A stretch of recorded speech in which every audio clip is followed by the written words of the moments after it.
Thanks for making the Locked On Ole Miss podcast your first listen every day. We're free and available wherever you get your podcast, including YouTube. We're part of the Locked On Podcast Network, your team every day. Hello, I'm Stephen Willis, and I'm probably the only person you're going to hear today that's had an office in the Manning Center at Ole Miss and has worked in the national media with Yahoo Sports. And I'm joined by Tim Thomas, Ole Miss legend Tim Thomas, played back in the, let's just say, 1900s. And played basketball in the old Tad Pad. How you doing, Tim? I'm doing good, man. I played when Barkley played. I guarded Barkley, McHale, some awesome dudes back in the day. It was a fun time. Yeah, I just didn't want to put the year out there just That's for okay. sensitivity to the age. That's Anyway, okay. the last time we talked, after I think it was after the Sam Houston game, after the Tad Pad game, we were like, okay, maybe we need to readjust our expectations on this team because the way they look, because that was the last second shot from Sam Houston winning the game. And everybody's like, oh, yeah, that doesn't happen. We were down in the dumps because we were talking waivers potentially being denied and all of that stuff.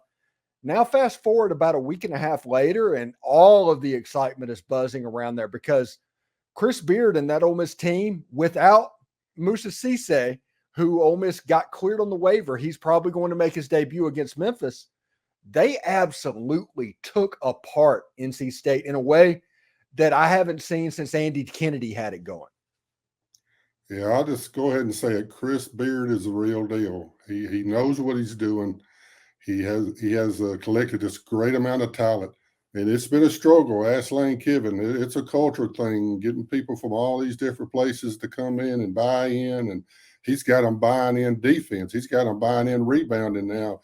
They still struggle at times. And what we talked about last thing, Jaemyn Brakefield showed out. I'm so proud of him. We talked about him. I know you've talked about him, and we were worried about him, the struggles, the confidence, low confidence level, not shooting his shots, not helping. And I think we both talked about it. Get in there and play defense and get in there and get rebounds, and it'll all work out for you. And it really did. He showed out, had 25 points, I think 8 rebounds, several steals, several block shots. And he was the key to this win, no doubt. Yeah, there's a nice construction that I've noticed on the talent. And if Ole Miss gets Brandon Murray, if they get that waiver cleared along with the Moussa Cisse stuff, that we're talking about a completely different level. But even on this team, you have Alan Flanagan, who is the alpha. And that helps Matthew Murrell and Jaemyn Brakefield as well, because they don't all of a sudden have to be the guy. How comfortable does Matthew Murrell look being the third option? Yeah, that's something to look at. He seems okay with it. His defense has really picked up. I think he had like 4 steals in the first half, at least 3 in the first half of the day. He was really seemed like he was enjoying it. He realizes, as we talked about it, to be a pro, you got to play some defense. I think Terrence Davis was on the sideline watching. That's how he got to play pro ball. He was a great defender. You got to be able to score also. I think Murrell is starting to like this, letting Flanagan maybe take the points. I think Flanagan had, 15 and 10 rebounds. And Murrell definitely has to work on his rebounding. He's not there yet. But I think he did well. I was surprised and happy. And I think Beard has pushed the issue. We need 4 guys to score double figures. And along with Juju Murray and the ones you mentioned, we can get those 4 guys. And now we got Cisse and Sharp. We can get 10 points between both of them and maybe 10, 15 rebounds and maybe 8 or 10 block shots between those two. It's going to be a totally different ball team. I'm really excited. I feel like, I don't know. Memphis is really good, so I don't know how that's going to work out. They've beaten everybody. They beat Missouri. They beat Arkansas, who beat Duke last night. They beat Michigan, so they're really good. So we'll see what we got this Saturday. I believe Chris Beard and his coaches have a game plan, and we'll just see.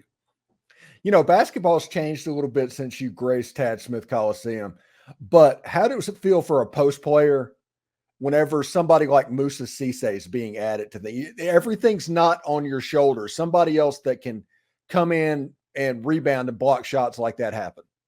Yeah, it's it's kind of scary actually, because you're not sure of any shot, and even when you do take a shot, it's not the same. He may not block it, but he's causing you to not make the shot. He's a great defensive player. We understand it. I've seen him a little bit off and on. Of course, he started at Memphis and then went to Oklahoma State. He was Defensive Player of the Year in the Big 12. I don't know if it was last year before, but he was also always on the defensive team. So he's really good at that. Of course, we got Sharp that's really good at blocking shots. He's a lot bigger, stronger than Sharp. So there's going to be a little difference there, but they're going to be asked to do the same thing, maybe score a little bit here and there. I think he averaged 7 points last year at Oklahoma State. So he's not a big scorer like Sharp, maybe a few alley-oops, a few short shots and putbacks, and they're going to be asked to block shots and rebound. And that's where we were everything looked pretty good, but we were still – they had more rebounds than we did other than that.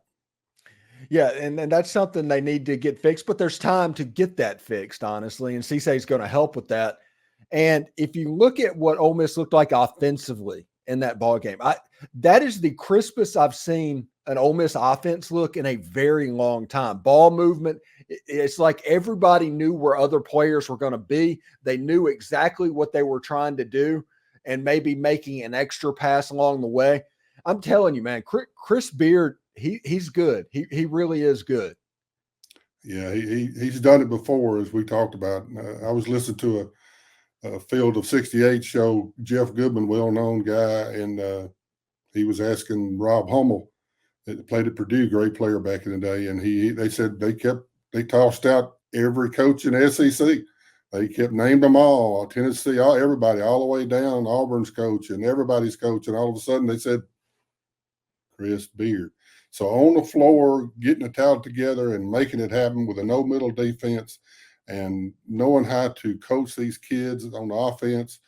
They said he was the best, and they had no reason to say that because they're all from, I think Goodman may be from New York or that area up there, and Hummel's from Purdue area. So they had no reason to say otherwise. They listed all of them. So it ain't just us realizing that. So it's going to happen. It may not happen this year. I think we're going to get a lot of wins. That a lot of people. We talked about the Southeastern 14 is a group that ranks the teams, and then Ken Palm is a group that does rankings. And they're saying even after the win of the night, we're going to be 6-12 in the SEC. And I'm talking about 6 wins and 12 losses in the SEC. So they don't feel real good about it yet either. So we got to prove ourselves. Memphis is the game. That is the game. Like we talked about the games, the teams they've already beaten. So if we can beat them, that is going to really make a difference. And if we beat Memphis, we'll be in the rankings. This is Chris Beard's 7th game of the year. This is a sellout in the SJB Pavilion. It's that he has already brought a sellout in December at Ole Miss. I don't think that can be overstated because everybody knows how any coach that has come in has had a hard time selling tickets in December. And for Chris Beard to do that, and I realize that it's Memphis. I realize that they're going to travel well. I realize all of that stuff. But to have a sellout on December 2nd, on a day when the SEC is championship weekend in college football, I think this is a major, major deal for Chris Beard, not to win, but just as a marker of a journey along the way. And he has the students bought in. Man, does he have the students bought in. I was watching Arkansas Duke last night, and they had whatever they have up there, 20,000. And there were so many kids after the game. They flooded the floor, and they had a whiteout, like at Penn State. They had a whiteout, and they beat Duke, which was good to see. He has the students bought in. Even at the Tad Pad the other day, there was, I don't know, I think school was even out, but there was kids all the way around that whole horseshoe all the way around, and they were loud and obnoxious and saying things that probably wasn't proper to the other team's players. And when they were introducing them, they might have been saying some things, but that's what it takes. And Beard was loving it. I could tell. It was a great crowd at the Tad Pad. It was an awesome crowd. I got to meet several guys. I hadn't brought it up yet. I got to meet Keith Carter finally. Had a brief talk with him. Got to talk with the coach Rob Evans and his wife. That they were kind of celebrating him. Got to see Marshall Henderson, talk to him briefly. Sean Toohey and his wife Leanne, talked to them briefly. That was real brief. And several others. Reem Lockhart, I saw him, and Cisse. There's a lot of people back, and what they did, they just cleared that one side off where the media usually sits. There was no tables at all. They just had it roped off, and that whole side they had a little display of food and all the tables. So the alumni, which I am one, we all down there just eating and having fun during the warm-ups and during the game. They pushed everybody out. But it was a cool thing. I think they're going to do it every year and celebrate a different coach with his teams. And that was a great thing. Yeah, next year would probably like I don't even know if like Ed Murphy's teams or Lee Hunt's teams or you would even have that. Would the next person to celebrate be Rod Barnes? Would that be the next one that they celebrate? I've heard his name mentioned. I would think it would be. They even mentioned my coach, Wellick. He still lives in, if he hadn't moved around to South Alabama, I won't go any specifics, but he's still around. So I don't know how all that'll work out. They got people, many people working on it, but it's a good thing, and I believe Beard is all for it to have it once a year. They let just 4,500 in. They cut the top 20 rows off. Fire marshal, that's what they said. So it was a good thing. It was crowded. It was rowdy. Even it was a close game against a team that may be subpar, but we got the win. And right now we're headed to Memphis, or Memphis headed to the TAD, not headed to Pavilion. I'll get it right in a minute. But they're coming this way, and I think we'll be ready for them. Yeah, it's going to be interesting. Like I said, Ole Miss fans should view this game as like I said, a marker on the journey.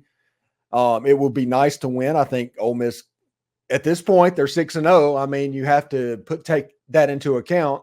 But if they lose this game, you have to lose a basketball game. Nobody goes undefeated except the 76 Indiana Hoosiers.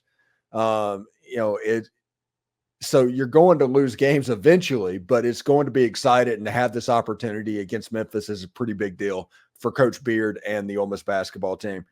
Now, before we turn the page, you mentioned that Memphis team is good. What does Memphis do well? What do we need to watch for in this game? He done well in the portal also. I saw the guys and didn't really recognize a lot of them, their names, didn't know a lot of them, but they're really good on defense. They block out well, they rebound well, and they have some great shooters. Quinterly, a guard that was at Alabama last year, some of you may remember him. He is there now. He transferred. He's the only one I really remembered, but I saw him play. They just do everything well. Penny Hardaway, he played pro many years, and he knows his son is one of their players now. So they just play really well. But I think I'm going to put a little prediction. We're going to give them a rude awakening. I hope so.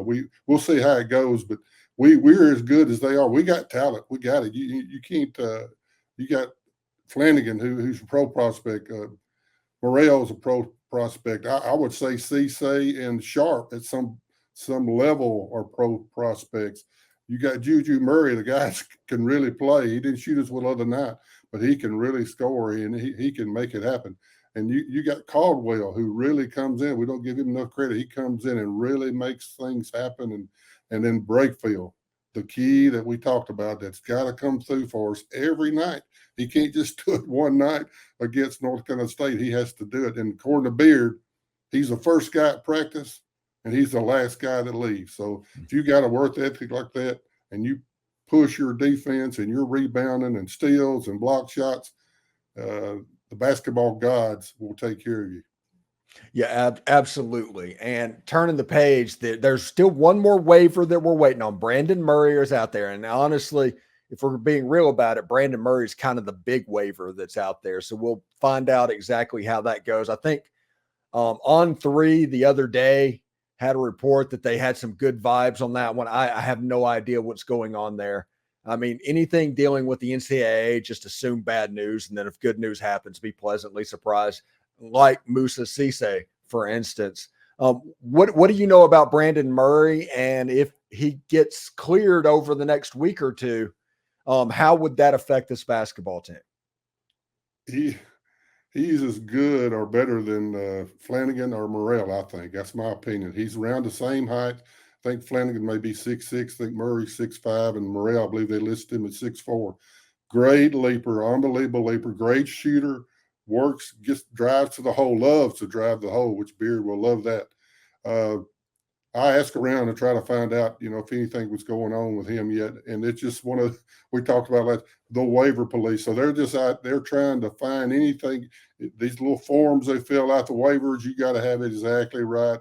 Dot the I's, cross the teeth. Anything ain't out, anything not exactly right, they're sending it back, and then Ole Miss had to appeal. So the way I understand it, they sent it back on Musa Cisse's, and we appealed it and answered the question or whatever they had the problem with. And then that's why right before the game of the night, they let us know. Perfect timing. I don't understand this organization. You may know more about NCAA than I do. I had never dealt with them, but it seemed like they're a little shady, a little slow and unprofessional. And I don't particularly like how they're handling this. But the Brandon super player, we need him. And like we talked about, if he comes on board, and maybe he will in a week or so, it's a totally different outcome. Ken Palm and Southeastern 14 other guys that rank these teams, they're going to have to update, upgrade, and totally flip-flop their rankings. Absolutely. And thank you for making the Locked On Ole Miss podcast your first listen every day. We're free and available wherever you get your podcast, including YouTube. We're part of the Locked On Podcast Network, your team every day. Tim Thomas, Ole Miss legend. I'm going to go with Ole Miss legend on the hardwood. Thank you very much for joining us today. And everybody this weekend, watch the Ole Miss Memphis game, because if Ole Miss plays like they did against NC State, it's kind of Katie bar the door, Tim. Yeah, it's everybody, they're already taking note of that game. Of course, it was on ESPN national television, so everybody saw that, and the ones that cared. So it made a difference. But now they're all waiting for this one, Memphis, because they've beaten so many big teams. If we can get that win, it's going to turn things over, and I believe we're going to do it. I got faith in Beard. I got faith in these kids, and I'm gonna say we're going to get them. Yeah, I had a really good time watching the NC State game, and I want to see more. Anyway, thank you very much, Tim, for stopping by, and we'll catch you next time, buddy. All right. Thank you, Stephen. Howdy toddy. Howdy toddy.